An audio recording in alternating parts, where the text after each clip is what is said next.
It's the Flow Friday Night Sports Show, and we're heading to the mid-north, the northern areas, Yorke Peninsula, all of those sort of areas to talk about how their netballers went over the long weekend in Adelaide. Flow man. Yes, the Yorke Peninsula girls, they came out and really gave it everything they had in the championships. They finished third in the championships. Eventually, they were the B-grade winners. I think their seniors went down to the winners in the end, but a good effort. Port Lincoln, I think, won that. They did. So that was a good effort from the Yorke Peninsula. Lots of controversy about how it worked with the gradings in the seniors. So there were two pools, 14 teams. But in one of the pools, teams played more matches than the other pool. Port Lincoln actually beat Western Border and was still stuck in the B grade. So Yes. they weren't overly happy about that. But never mind, it is what it is. So Yorke Peninsula had to take on Port Lincoln when perhaps maybe they shouldn't have, and went down to them finishing third overall. We haven't got any details on how their juniors went.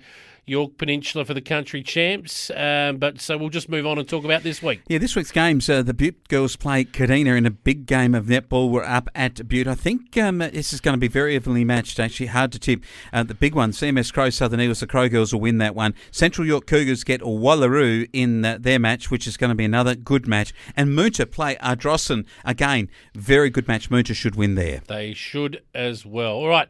Flowman, let's go to Barossa, Light and Gawler. We'll work our way through country championships results here. So my understanding is the 17 and under crew for Barossa, Light and Gawler played in Division 2 and finished runners-up. The Division 1 final was between Western Border and KNT, just like the A-grade final. Yep. But they finished runners-up, Barossa, Light and Gawler, the 17 and under.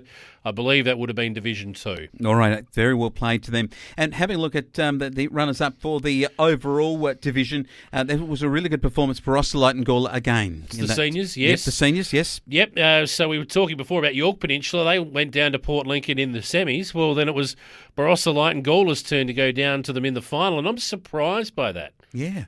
Actually, Barossa, Light and Gawler, really strong netball association. Traditionally. So, yeah, Yorke Peninsula have really come up, haven't they? And for Barossa, Light and Gawler to be going down to a Port Lincoln, I mean, really that competition, football terms, it's the strongest comp in country South Australia. I think that's fair to say. BLG is, yeah. And Port Lincoln would be probably in the top 10, I would give Port Lincoln. Well and truly, but I wouldn't have thought the amount of people that you got to draw from.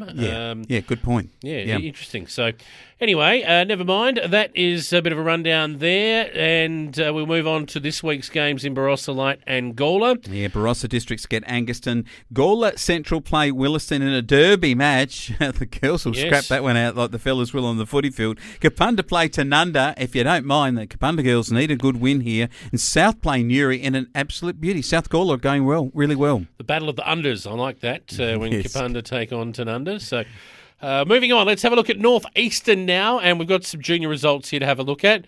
They're 13 and unders. They finished 5th in Division 2 during the country championship, so that's a big effort. A good bunch of kiddies coming through there. That they are certainly looking okay. They had a little group of 11 and unders too. They did. This was a new division they added this year, by the way. Yes, it was, and they won 4 out of their 5 matches and finished third. What about that? The little attackers out there putting that association skirt on for the first time.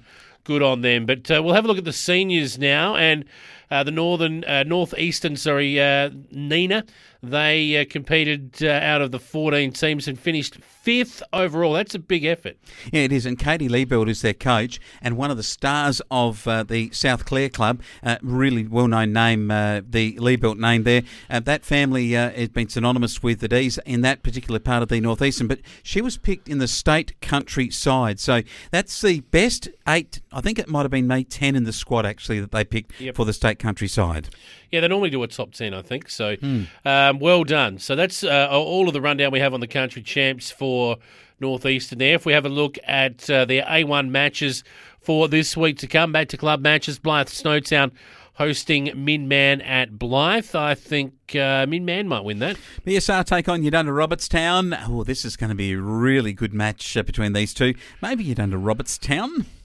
Oh, Flowman, yeah, I think you might be onto something. RSMU will host North Clare at Riverton, and North Clare really struggling at the moment, so you'd have to give it... Top versus bottom. Yeah, you'd have to give it to RSMU. Yep, very much so. Interesting. It's going to be great to see back onto the netball court in local netball this weekend across our central zone.